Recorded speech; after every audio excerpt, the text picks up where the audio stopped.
Fala, eu sou o Thiago Meirelles e esse é mais um vídeo de análise e palpites para o tênis. E nesse vídeo nós vamos falar dos jogos que concluem a terceira rodada das chaves masculina e feminina. Na verdade, nesse vídeo eu vou falar só de ATP e depois eu vou fazer o vídeo da WTA. Mas é importante lembrar que esses jogos aqui vão definir agora, vão fechar os jogos das oitavas de final, ou seja, segunda-feira, 13 de março, vão ficar definidas as oitavas de final, que serão jogadas terça e quarta. Depois, quartas de final devem ser jogadas na quinta. E aí, semifinal na sexta e finais no domingo. Agora já não me lembro de cabeça. Mas, enfim, estamos já chegando na reta final de Indian Wells. E sobre as entradas de longo prazo, ainda temos várias abertas. Hoje é mais um dia importante. Ontem, infelizmente, perdemos ao Ostapenko, mas tivemos um fim de semana muito bom, né? Aliás, 3 dias muito bons em sequência aí, sexta, sábado e domingo, dias muito positivos que não dá nem para lembrar daquela tragédia que foi quinta-feira. Então, tranquilidade. Sobre as entradas de longo prazo, que eu ia dizer, ainda não está na hora. Não adianta mexer nada aqui. Tá? A Kalinina perdemos a Kalinina também ontem, né? Mas não adianta mexer nada aqui, senão perde totalmente o sentido, perde totalmente o valor, na minha opinião, tá? A partir da próxima rodada, oitavas de final, talvez a gente possa proteger alguma coisa. Eu acho que vai ter uma situação na chave masculina, especialmente no terceiro, o quarto do Norrie e do Tiafoe. Tá? Que a gente tem entrada para os dois campeões, que é o quarto que tem o Rublev vivo, e agora o Tabilo, que fez aquele jogo muito bom contra o Thompson e que estava uma odd errada, né? Como a gente imaginou. E aí talvez a gente consiga proteger o Norrie e o Tiafoe, porque qualquer um que chegar ali na frente vai dar... Vamos ver o que dá para fazer, tá? Mas ainda não está na hora, ok? Tanto no masculino quanto no feminino. Vamos falar dos jogos de hoje, né? Ou falar um pouquinho dos jogos que aconteceu ontem ou no final de semana, já que eu fiquei ausente dos vídeos, pelo menos, né? E aqui a gente consegue um pouco... E tem menos jogos hoje, dá para tentar falar um pouquinho mais. Aqui ainda aparece o Alcaraz, que, para quem fez a entrada junto com a gente lá, pagando 7 e alguma coisa para ele ser campeão, realmente ficou feliz, como eu imagino, e eu bastante otimista, porque ele parecia muito bem dentro de quadra contra o Kokkinakis. O Kokkinakis um pouco nervoso e tal, no começo é verdade, mas o espanhol muito, muito bem, e realmente ele não podia pagar 7 para ser campeão aí. Tá? O Medvedev ontem já deu uma balançada, reclamou da quadra, escreveu na câmera depois que estava muito devagar a quadra, e não sei se o russo vai muito longe aí não. Tá? Não sei se o russo vai muito mais longe do que já foi. Até tivemos o Garin, né? Tivemos o Garin, infelizmente derrubou a nossa entrada para campeão no Rude, mas pelo menos nos pagou o handicap de 7 de games, pagou e pagou bem a entrada, não tem problema nenhum perder aquele 0, acho que era 0,25 que nós tínhamos no Rude lá, uma odd de 40 e poucos, mas o que ele fez ontem foi muito bom, e foi como a gente imaginou, né? Eu lembro muito bem, ainda lá na análise da chave, que eu falei que o Garin podia ser a surpresa do torneio, visto finalmente ele ter rompido a barreira das derrotas, né? E, de novo, né, com as 2 vitórias no quali não foram vitórias espetaculares, não foram vitórias sobre jogadores maravilhosos, mas é aquilo que a gente sempre fala. Jogador de tênis precisa de confiança, e confiança vem da vitória. Pode ser contra o Zezinho aqui, que vende parafuso para arrumar bicicleta aqui na esquina, mas dá confiança. E ele ganhou uma, ganhou 2, já entrou na chave principal bem, e ganhou do Rude ontem. Então tá aí, o Garin, que tem muito tênis e que, como mais um tenista normal, o problema maior que ele enfrenta é o mental. Né? É o mental, né? Como o time está sofrendo muito aí, o Diego Schwartzman já está jogando melhor, e como eu digo, eu já disse isso, né? Quando eu falei lá daquela análise que riram de mim, quando eu falei que o Diego ia ganhar do Zapata, ele já melhorou um pouquinho mais, ele não vai perder para sempre. Em algum momento ele vai ganhar, assim como o Garin. E tá aí o Garin em oitavas de final de Masters 1000 e com muita chance de fazer quartas de final, né? Então é isso, grande partida do Garin, e assim, Pode até dizer que o Rudy não jogou bem e tal, ou não tá jogando bem também, mas o Garim jogou muito tênis, né? O Daniel fez o que tinha que fazer para nós, ou quase tudo, né? Fez meio trabalho, ganhou um set, mas não conseguiu cobrir o handicap de games, mas saímos bem do jogo, porque as odds eram acima de 2, pelo menos as de handicap de 7. O Zverev, aqui sim, tá? Aqui é a minha pior aposta, talvez a minha pior aposta de Indian Wells. Ter confiado num Zverev 2-0 aqui para cima do Ruusuvuori, não pelo resultado, não porque, obviamente, depois do jogo é fácil falar, tá? Mas acho que foi uma aposta ruim, mal feita, mal pensada, mal analisada. Não podia ter confiado tanto no Zverev assim, e não pelo Ruusuvuori, tá? Porque, na verdade, assim, o Zverev, não menosprezando o Ruusuvuori, eu ainda acho que o Zverev, se jogar o que pode jogar, ele é muitos níveis acima do Ruusuvuori. Tanto é que o Ruusuvuori não conseguiu ganhar o jogo porque não consegue ganhar o jogo. Porque não foi o Zverev que ganhou, foi o Ruusuvuori que perdeu, especialmente naquele final de terceiro set ali. Né? Mas aposta ruim, o Zverev não está no nível consistente ainda para eu cravar um 2-0 em cima de um jogador que é competente como o Ruusuvuori. Né? Então, péssima aposta e péssima aposta que deu head, então, ok, segue a vida, né? Mas seguimos. Em compensação, acho que a aposta no Fokina foi espetacular. Né? Como eu disse na análise, achava que a aposta na vitória era melhor que a de over, mas o Fokina fez o favorzinho de dar aquela apagadinha no segundo set, para bater os overs, e depois jogou um belo terceiro set, né? Então um jogo aí que a gente escupou tudo, puxou o over, puxou a vitória do Fokina, muito bom. Tiafoe e Kubler, realmente faltou o que eu imaginei para o Kubler, faltou potência, faltou força, faltou tudo para encarar um Tiafoe a pleno, né? E que vai chegar fresquinho na reta final, pegou uma chave barbada, Frances Tiafoe, e assim... pega mais uma barbada na próxima rodada, que é o Tabilo, e vai chegar babando nas quartas de final para jogar contra Rublev ou Norrie. E a nossa oddzinha, eu acho que a odd 12 do Tiafoe para ganhar o quarto vai ser linda no último jogo. Tá? Rublev deu uma atrapalhadinha no começo ali, mas depois tomou conta do Humbert, que ainda... né?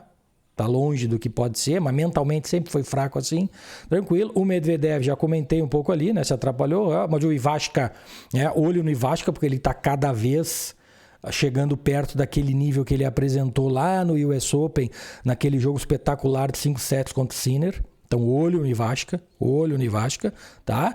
E Tabilo e Thompson, já falamos também. Bom, o que a gente tem hoje? Nada. Não, tô brincando, mas assim, pouca coisa. Né? Cerúndolo e Aliassime. Aqui eu acho que a gente pode, mais uma vez, tentar buscar um set da zebra. Né? A Pinnacle está me pagando 2,38 por Cerúndolo ganhar um set e o 4,5. Eu acho que a gente pode fazer o mesmo tipo de aposta que a gente fez no Daniel contra o Norrie e no Garim contra o Ruud. Explico por quê. A última rodada... Primeiro assim, o Aliassime vem mal e continua mal, e ele não me convence, e eu vou continuar sempre indo contra ele. Tá? As odds são tão boas que eu perco mais do que ganho, mas no final das contas, lá no longo prazo, as coisas dão certo. Tá? Então, assim, na última rodada ele jogou com o Martínez, e acho que foi a primeira partida dele. Exatamente. E sofreu, né? Sofreu. Eu acho que o Cerúndolo, por menos admirador que eu seja, mas eu acho que ele tem um pouquinho mais de armas, né? Tem o que faltou para o Martínez ganhar pelo menos um set do Aliassime. A quadra tá lenta, o Cerúndolo... sei lá... As condições são boas, né? Tanto é que ele fez semifinal de Miami, que é parecido com o Indian Wells, acho que foi ano passado, né? Ou no outro ano. Mas a forma dele é ruim. É ruim. Não dá para saber ainda onde está o Cerúndolo. Mas uma virada sobre o Sock, eu também não sei se dá para dizer que ele está bem, porque o Sock, né, jogou um primeiro e depois o Sock cansou. Fez falta o ritmo de jogo. Fez falta o ritmo de jogo que ele não tem, o Sock, né? Por não estar jogando esse nível frequentemente, né? Contra o Bareri deu bom, mas contra o Cerúndolo, na trocação, o ponto começaram a ficar longo, ele cansou e tomou a virada. Então, assim, eu não quero superestimar a vitória do Cerúndolo sobre o Sock, muito pelo contrário. E eu também não posso me esquecer que o Aliassime, né? Quando... Achei que eu tinha visita aqui. Que eu não posso esquecer que o Aliassime é daqueles jogadores top, né? Tem que dizer que é top 10, infelizmente eu tenho que dizer que ele é, mas enfim. Que é jogador que, né, começa sempre mal o torneio, tipo o Grego, né? O Grego dessa vez até, bom, tem essa celeuma aí, mas o Tsitsipas é um que adora sofrer nas primeiras rodadas e depois vai engrenando. O Aliassime é mais ou menos por aí, mas eu ainda acho que as condições não são as ideais para o Aliassime, tá? No entanto, vai ser jogado. Qual é o ponto positivo sobre as condições para o Aliassime? É no começo da tarde, vai estar calor, é primeiro jogo do dia, a bola dele vai andar um pouquinho mais e isso pode ser definitivo para o jogo. Pode ser definitivo para o jogo, tá? Não tem. Se enfrentaram no Austrália. Ó, vejam só, esse ano mesmo, ó, é isso que eu digo. Bom, se bem que é Australian Open, é Grand Slam, 5 sets, é diferente. Eu não lembro desse jogo aqui. 1,5, Ó, ele toma um 6-3 aqui, depois 6-1, 6-4. Numa condição mais rápida que aí, né? E mesmo assim ele conseguiu tirar um 7. Assim, talvez valha a pena, tá? Talvez seja uma das poucas coisas que tem para se fazer, aquilo que eu disse. O Cerúndulo talvez tenha um pouquinho mais de jogo que o Martínez.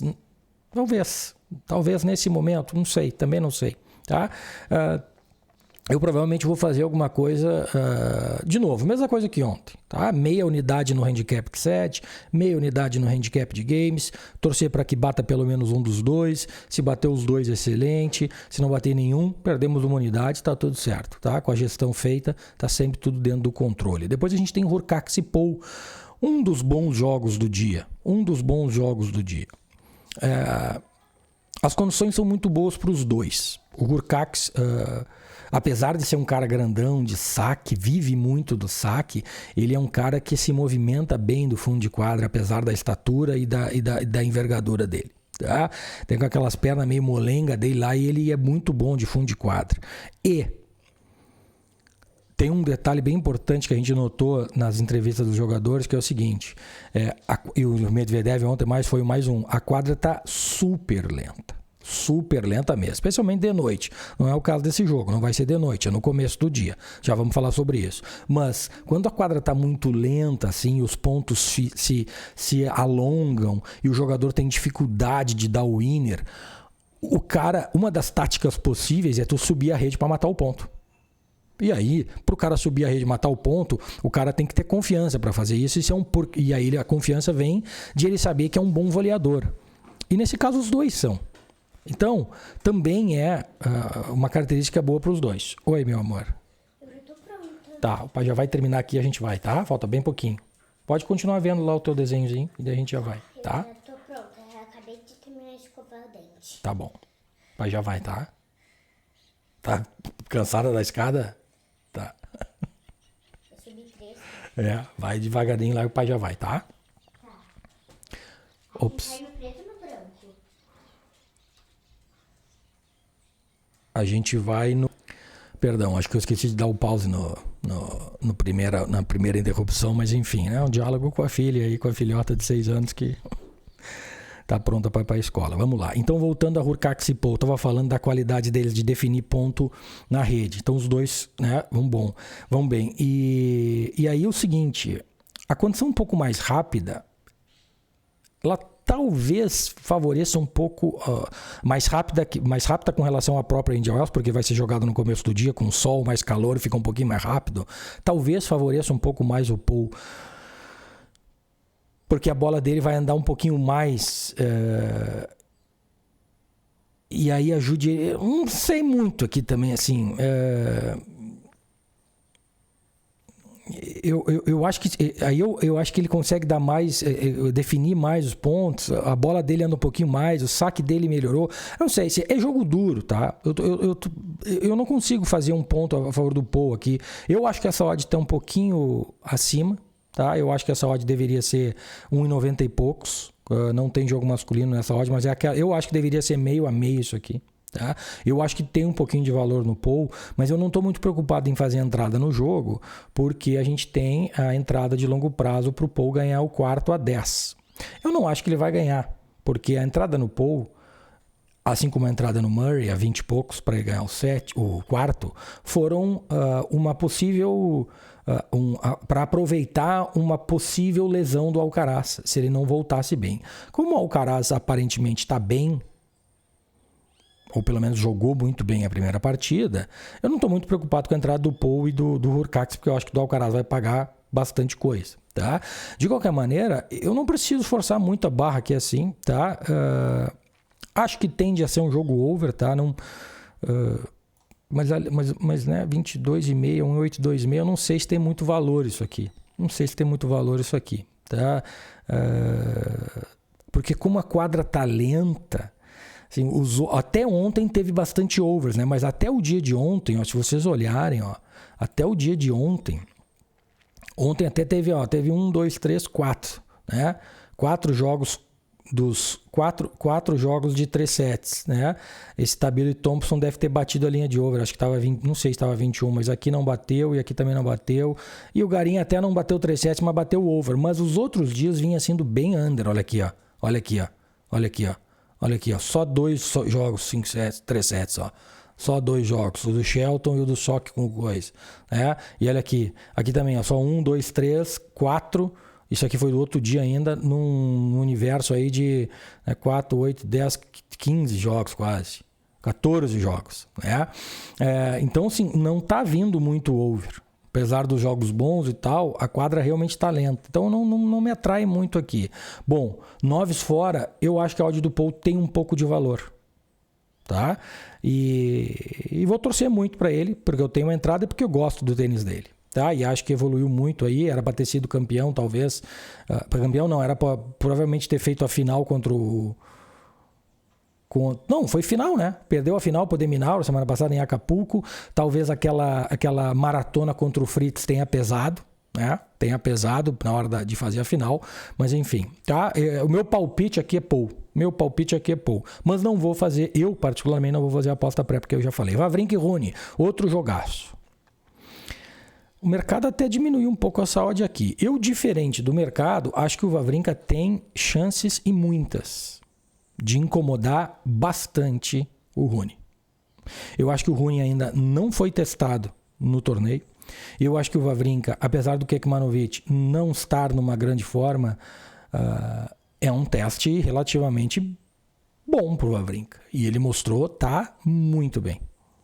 E o Wawrinka tá bem tranquilo. Né? O Wawrinka deu entrevista, inclusive, dizendo assim: estou tranquilo, bati no top 100 em 2022, que era o que eu queria. Agora, para 2023, meu objetivo é tentar chegar no top 50 o mais cedo possível, mas sem muita pressa, porque eu quero começar a tentar pegar cabeça de chave em Grand Slam, né? Começar a tentar cabeça de chave em Masters 1000, então entrar nos top 50 e ficar por ali.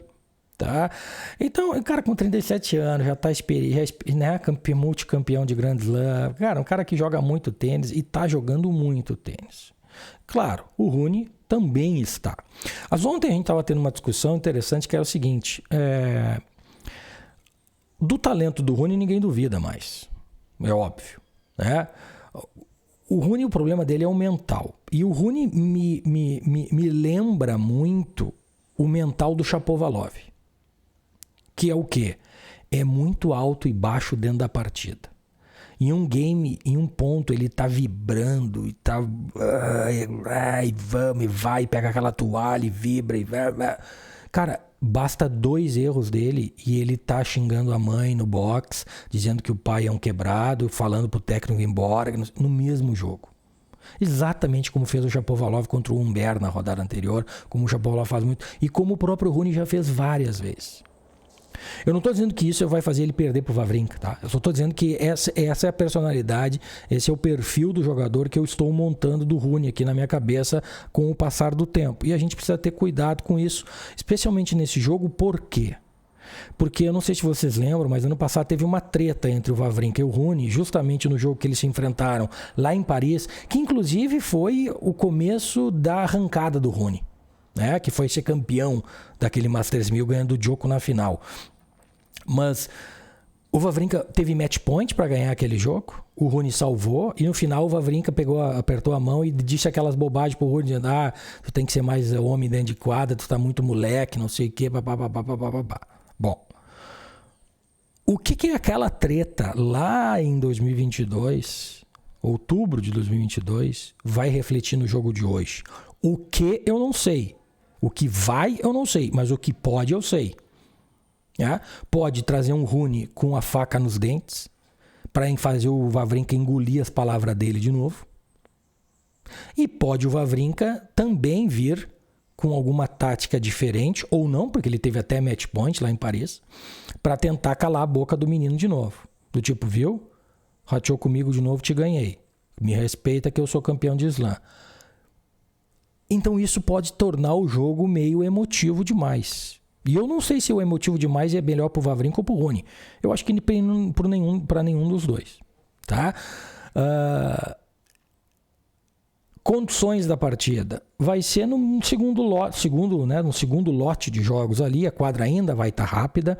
Eu acho que a quadra rápida ajuda o Wawrinka, porque ele vai conseguir dar o winner com mais frequência do que daria numa quadra mais lenta, porque o Rune é um diabo lá no fundo de quadra buscando bola. Mais importante que isso é o saque do Wawrinka, que vai andar mais. O Wawrinka é o cara que deu mais ace no torneio, se eu não estou enganado. Tá? Foram 10 na primeira rodada contra não me lembro quem, foram 14 na segunda rodada contra o Kekmanovic em 2 sets só. Então ele está sacando muito. Está sacando muito, como sempre sacou. Tá? E a bola tá andando. Ele vai jogar no mesmo horário que jogou contra o Kekmanovic, então as condições são parecidas, né? Então assim, talvez uma quadra maior. Temos que ver se vai ter vento ou não. Se tiver vento, acho que favorece o Wawrinka, mas não temos como saber pré-jogo, tá? Bom, tudo isso dito para quê? Para dizer que eu acho que a odd do Wawrinka tá alto. Eu realmente não acho que o Wawrinka ganhe essa partida. Mesmo a 4,39, eu não sei se ele ganha do Rune. Por quê? O jogo deve ser longo e com o passar do tempo, as pernas do Rune devem fazer diferença com relação às pernas do Wawrinka, que já tem seus 37 anos, apesar de estar em boa forma. E é por isso que eu acho que ele não ganha. Mas o Wawrinka para ganhar um set a 2,21 me agrada, e o Wawrinka para cobrir o handicap aqui não. Aqui eu prefiro pegar set do Wawrinka ou talvez até melhor, uma odd melhor, o 2,93 de 3 sets, porque eu não acho que o Wawrinka enfie 2-0 no Rune. Pode acontecer, mas a 2,93 eu estou até disposto a correr o risco, tá? Porque a odd é bem melhor que a de um handicap de 7 do Wawrinka e bom, né? Então, é isso. Eu não acho que ele enfie 2-0 no Rune, né? Não acho que ele enfie 2-0 no Rune. Mas é por aqui, tá? Posso talvez dividir aqui, tentar pegar meia unidade com uma 2,93, aqui um 0,75 talvez, e aí fica um bom, se ele ganhar um 7 e o Rune ganhar outro, fica lindo demais. Né? Então é por aqui que eu devo ir. Tá? E aí depois é o seguinte, Molchan e Fucsovics, aqui eu não vou me meter. Primeiro porque é um jogo de dois jogadores que a priori quadra lenta é melhor para o Molchan. Mas eu não vi os jogos do Molchan, não vi o jogo contra o Borna Chort, não vi os jogos do Fucsovics, nem contra o Wolf, nem contra o Deminaur. Então eu vou me abster. Isso é meio que uma regra que eu tenho, que é quando eu não vi os jogos dos jogadores, eu não me meto. Tá? Mas batendo o olho, eu não acho que o Molchan deveria ser zebra nessa condição aí. O mercado para mim está valorizando demais a vitória do Fucsovics sobre um Deminauro que cansado de Acapulco e que não gosta, que a condição não é boa para ele, tá? E o Molchan ganhou do Chort, que para mim vale mais ganhar do Chort aí numa quadra lenta do que o Fucsovics. Mas, tá? Tô fora. Pré-live tô fora. Sinner e Manarino, acho que não. Fritz e Baez. Eu gostaria de fazer alguma coisa a favor do Baez aqui, mas não quero, de novo, mais uma vez, entrar na frente do Fritz. Tá? Não fui a favor do Shelton, não é o Baez que vai me fazer ir. Tá? Então, assim, acho que está um pouco exagerada, porque a quadra tá lenta. O Baez é um cara muito consistente de fundo de quadra, pode sim incomodar o Fritz, mas eu acho que a pressão do Fritz já passou. Eu acho que o jogo contra o Shelton era um jogo emocionalmente mais difícil para o Fritz do que com o Baez. E acho que hoje ele pode jogar solto, como ele disse que está jogando naquela entrevista pré-torneio, que conseguiu se livrar da pressão de ser favorito e tal, e que está jogando solto dentro de quadra. E, inclusive, deu uma entrevista muito legal da mudança tática que ele fez no jogo contra o Shelton para poder virar a partida. Então, assim, é um cara muito inteligente, é um cara muito capacitado, e eu não estou muito afim de entrar na frente do Fritz aí na corrida dele para defender o título. Draper e Murray, outro jogaço do dia. Né? O Draper confirmou que está bem fisicamente na segunda rodada ao ganhar do Evans, talvez não tão consistentemente quanto ganhou na primeira partida do Ried. Obviamente o nível do Evans é maior que o do Ried, mas o Evans também não está numa fase muito boa, então eu também não quero superestimar. E o Murray é o Murray, né? Ainda não sei se dá para considerar ele... Na verdade, eu acho que eu nunca vou conseguir considerar ele 100% fisicamente bem e tal. Ele se atrapalha muito, é muito difícil fazer uma entrada no Murray. Eu acho que ele não deveria ser zebra aqui, né? O mercado baixou de 2,30 para 2,30, não é uma baixada muito forte, mas eu realmente acho que ele não deveria ser zebra. Mas, de novo, assim, em jogos desse tipo, eu vou... O Murray, pela primeira vez contra o Albot, ganhou pela primeira vez nos últimos, 10 partidas, 15 partidas dele, ganhou o jogo em 2 sets só, o que é muito bom para ele poder descansar e chegar forte para esse jogo aqui vai ser duro. De verdade, se o Murray conseguir jogar o que vem jogando na maioria dos jogos, eu não acho que ele deveria ser zebra, e eu acho que ele tem tudo que precisa para ganhar do Draper. De verdade. Tá? Mas eu acho que as apostas aqui em cima são... não sei. Talvez eu ainda faça alguma coisa a favor do Murray. E o Alcaraz e Griexper, claro, não temos o que fazer aqui, só sentar e observar e admirar mais uma performance do grande Carlitos Alcaraz. Fechou? Fechou. É isso de... Nossa, tá escuro aqui, cara. Não liguei a luz, que eu tava com a luz natural do sol aqui, mas o sol da uma nuvenzinha acho que me sacaneou. Mas enfim, tá aí o conteúdo e as dicas pro sexto dia, não sei. Segunda-feira, 13 de março, ATP. Daqui a pouquinho eu volto para falar da WTA. Um grande abraço. Keep it green.